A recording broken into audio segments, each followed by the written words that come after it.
Gosta de estar bem informado? Apenas por tempo limitado temos uma oferta especial. Todos os conteúdos Observador com 52% de desconto. Ler as notícias que importam, ao minuto, artigos de opinião sem restrições ou acesso antecipado aos Podcast Plus e muitos mais benefícios. Tire a prova dos 9 e descubra as nossas ofertas. Flash Sale Observador. Mais benefícios, metade do preço.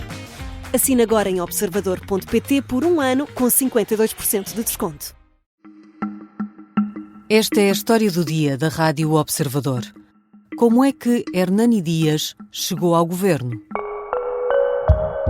Percebendo, naturalmente, a pertinência jornalística da questão que me coloca, eu não irei... Horas depois de Luís Montenegro ter recusado comentar o caso de Hernani Dias, o agora ex-secretário de Estado da Administração Local e do Ordenamento do Território apresentava a demissão. Saiu mais de uma semana depois de a RTP ter revelado, primeiro, uma investigação da Procuradoria Europeia, depois, um alegado aproveitamento pessoal da nova lei dos solos. Quem é Hernani Dias? Que percurso fez até ser secretário de Estado? Como é que assumiu o cargo sem que investigações em curso fossem um sinal de alerta? E que impacto tem para Montenegro a primeira baixa no governo? Vou conversar com Miguel Santos Carrapatoso, editor adjunto de Política do Observador. Eu sou a Sara Antunes de Oliveira e esta é a história do dia, quinta-feira, 30 de janeiro. Bem-vindo, Miguel. Olá, Sara. Miguel, o percurso político de Hernani Dias, agora ex-secretário de Estado, começa, na verdade, no poder local. É verdade, Hernani Dias foi, antes de mais, presidente da Junta de Freguesia de Sendas. Ele que se licenciou em português e francês e começou como professor em Bragança ainda. Portanto, depois conseguiu ser eleito presidente da Junta de Freguesia de Sendas, como dizia. Depois passou ainda pelo chefe de gabinete do então presidente da Câmara Municipal de Bragança. Finalmente, em 2009, torna-se vereador, com os pelouros do urbanismo, do equipamento, da habitação social, juventude e desporto. Pelo caminho, e isto é um ponto importante, torna-se presidente da Conselhia de Bragança, o que já demonstra algum peso que tinha na estrutura do PSD local. E, mais à frente, é finalmente eleito Presidente da Câmara Municipal de Bragança em 2013. Isso acontece em 2013 e com grande sucesso. Sim, tem maioria absoluta nas primeiras eleições, nas segundas e nas terceiras eleições. Portanto, conseguiu fazer os 12 anos de autarca com maioria absoluta. É um percurso típico, dirias, de um homem do aparelho, como se costuma dizer? Hernani Dias foi, e é naturalmente, mas foi muito influente no aparelho social-democrata durante um período particularmente importante da vida do PSD, quando Pedro Passos Coelho deixa a liderança, segue-se Rui Rio. Hernani Dias começa a ser um opositor de Rui Rio, apoia Luís Montenegro naquela primeira tentativa de Luís Montenegro ganhar a liderança do PSD. Depois, curiosamente, está ao lado de Paulo Rangel nas eleições contra Rui Rio. Paulo Rangel, como sabemos, também perdeu essas eleições já depois de Luís Montenegro ter tentado, e agora aproximou-se naturalmente de Luís Montenegro, que tem uma costela brigantina, tem raízes em Bragança, e portanto é natural que os dois se conheçam muito bem. Esse último mandato, desses 12 anos como Presidente da Câmara de Bragança, não termina propriamente, porque ele sai dali, renuncia ao mandato, termina mais cedo, precisamente por causa das eleições legislativas. Sim, por lei, Hernani Dias estava impedido de se candidatar novamente e é chamado para ser secretário de Estado da Administração Local, integrando um ministério que é importante, o Ministério de Manuel Castro Almeida, que tem a coesão territorial, além de ser ministro adjunto, envolve muito dinheiro, é um super ministério, e Hernani Dias tinha uma pasta também muito importante. Nessa altura, ainda como autarca, já tinha tido uns encontros com a Justiça.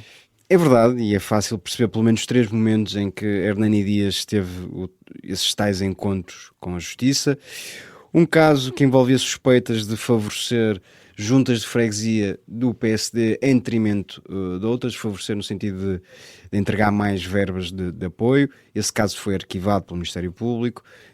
Há um segundo momento em que houve, em que a Polícia Judiciária começou a investigar suspeitas de viciação no orçamento participativo da Câmara Municipal de Bragança, e um terceiro momento, este que nos diz mais, ou que diz mais ao caso atual, quando começou a ser investigado num caso em que terá favorecido uma empresa de construção e em que a contrapartida seria uma casa, um apartamento em Paranhos, no Porto, em que o filho poderia ficar a estudar, e essa casa pertence a um dos sócios da empresa que ganhou as tais obras na zona industrial de Bragança, que estão sob suspeita. Nada disso, Miguel, fez diferença quando Hernani Dias foi escolhido para deputado e depois para secretário de Estado. Já agora foi escolhido e aceitou.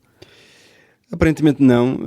Nós tentamos saber junto do Governo se Hernani Dias tinha sinalizado pelo menos estas duas situações, não outro caso que foi arquivado, mas estas duas situações. Esta última de que falávamos deu origem ao tal processo que está a ser investigado pela Procuradoria Europeia. Procuramos saber, como dizia há instantes, se o Hernani Dias tinha ou não sinalizado estas duas questões. Eu recordo que há um questionário de 36 perguntas criado por António Costa e que Luís Montenegro aplicou, que os futuros governantes devem preencher antes de tomarem posse. E este era um exemplo perfeitamente sinalizado, ou seja, há uma pergunta clara em que se desafia os candidatos a membros do governo a esclarecerem se têm alguma ligação direta ou indireta a qualquer investigação judicial. Portanto, estes dois casos são paradigmáticos disso mesmo. O governo não esclareceu se Hernani Dias preencheu ou não, ou respondeu ou não diretamente a essa pergunta, o que levanta duas hipóteses: ou Hernani Dias ocultou, ou Luís Montenegro, sabendo, decidiu ainda assim convidá-lo para o governo. O sargento na cela 7. O homem na cela 7 escapou à morte por pouco. Piratinha do ar. Eu já disse que ele só tem 16 anos. Um espião no Kremlin. Esta é a história escondida de como Putin montou uma teia de poder e guerra. O encantador de ricos. Todos queriam estar com ele, todos queriam ser vistos com ele e todos queriam fazer negócios com ele. Operação Papagaio. Dão-lhe a entender que o melhor é que também fique calado. Matar o Papa. Crono não está só disposto a matar, também está disposto a morrer. Um rei na boca do inferno.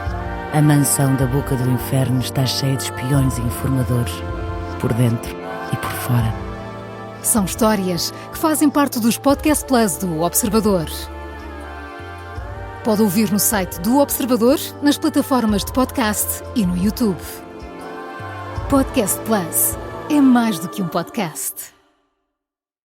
Já voltamos à conversa com o Miguel Santos Carrapatoso, editor adjunto de política do Observador. Vamos tentar perceber porque é que foi preciso mais de uma semana para este desfecho e o que é que isso nos diz sobre o impacto desta primeira baixa no governo. Estamos de regresso à conversa com o editor adjunto de política do Observador, Miguel Santos Carrapatoso. Miguel, passou mais de uma semana, 11 dias, creio, entre a primeira notícia de que Hernani Dias estava a ser investigado pela Procuradoria Europeia e a demissão. Pelo meio, ainda ficámos a saber, numa outra notícia, sobre um alegado aproveitamento da nova lei dos solos. Porquê que Luís Montenegro, aparentemente, pelo menos, resistiu tanto a deixá-lo cair? Creio que houve a tentação por parte de Luís Montenegro de olhar para estes dois casos, a questão da investigação conduzida pela Procuradoria Europeia, mas também a suspeita de que a criação de duas empresas imobiliárias estará relacionada com a chamada Lei dos Solos. Portanto, havia aqui, instalou-se a ideia de que Hernani Dias podia estar a aproveitar uma lei que estava a ser desenhada no seu ministério e criou duas empresas para explorar eventualmente negócios imobiliários. Criou-se essa suspeita, pelo menos, e houve creio, uma tentativa de olhar para estes dois casos do ponto de vista legalista.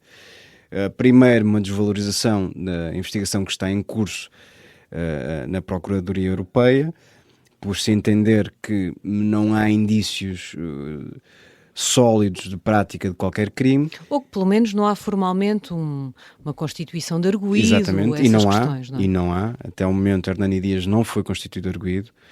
E em relação ao tal caso que envolve a lei dos solos, a conclusão de que Hernani Dias não fez nada de ilegal, abrir uma empresa, sendo ou não membro do governo, não é por si só uma ilegalidade, e a justificação que o próprio deu de que estas duas empresas servem para investir em edifícios que são da família, que não tem nada a ver ou não vai nunca explorar eventuais negócios que envolvam solos rústicos, que é o que está em causa com esta lei dos solos, esta chamada lei dos solos.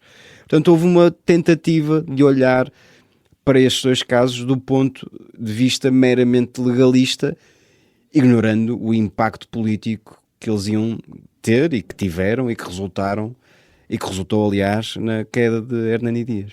E esse impacto político, qual é agora a preocupação maior dentro do governo com esse impacto? O Observador também procurou saber se ia ou não ser feito um raio-x a todos os outros elementos do governo, na tentativa de impedir que mais casos como este se repitam. Não obtivemos resposta a tempo útil. Admito que não haja para já essa preocupação e que o caso de Hernani Dias esteja a ser olhado como um caso isolado, sem prejuízo de, no futuro, poderem acontecer mais casos como este, e isso sim seria problemático. Nós lembramos-nos todos de como acabou o governo de António Costa.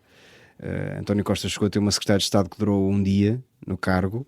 Luís Montenegro, também nos lembramos todos de como Luís Montenegro, enquanto líder da oposição, se afirmou politicamente no combate aos casos e casinhos de António Costa. Este é o primeiro caso problemático no interior do governo. Tivemos um caso há poucos dias, há poucas semanas, de Gandra de Almeida, que, não sendo elemento do governo, era uma escolha do governo para um cargo importante e que cai em circunstâncias semelhantes, se quisermos. E, portanto, é normal que haja a preocupação, mesmo que não assumida, é normal que haja a preocupação de evitar que mais casos como este se repitam. Se está ou não a ser feito alguma coisa de formal, não nos foi possível perceber. Quando dizes que pode haver essa preocupação, mesmo que não seja assumida, é uma preocupação de contaminação, que se comecem a suceder estes casos cada vez mais e que acabem por, tal como aconteceu no governo anterior, desviar a atenção de tudo o resto e focar na idoneidade do governo. Mais do que nós sabemos o que aconteceu no governo anterior, que assim que apareceu o primeiro caso, houve uma preocupação acrescida por parte da comunicação social de escrutinar os outros elementos do governo. As denúncias começaram a chegar com muito maior frequência e foram caindo vários membros do governo em catadupa. O governo de Luís Montenegro está, naturalmente, sob maior escrutínio neste momento. Caiu o primeiro elemento, é natural que haja um esforço por parte da comunicação social, mas também da oposição partidária, de olhar para os restantes elementos do governo e perceber se estão ou não em conformidade.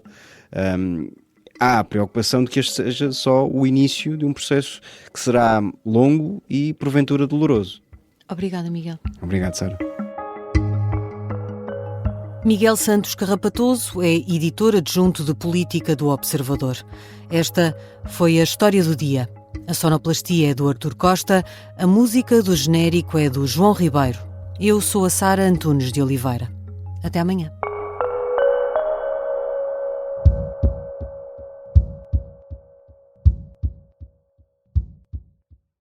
Se gostar deste podcast, pode seguir, dar 5 estrelas e comentar o episódio na Apple Podcasts ou no Spotify. Pode também subscrever e gostar no YouTube. Assim recebe uma notificação sempre que houver um novo episódio.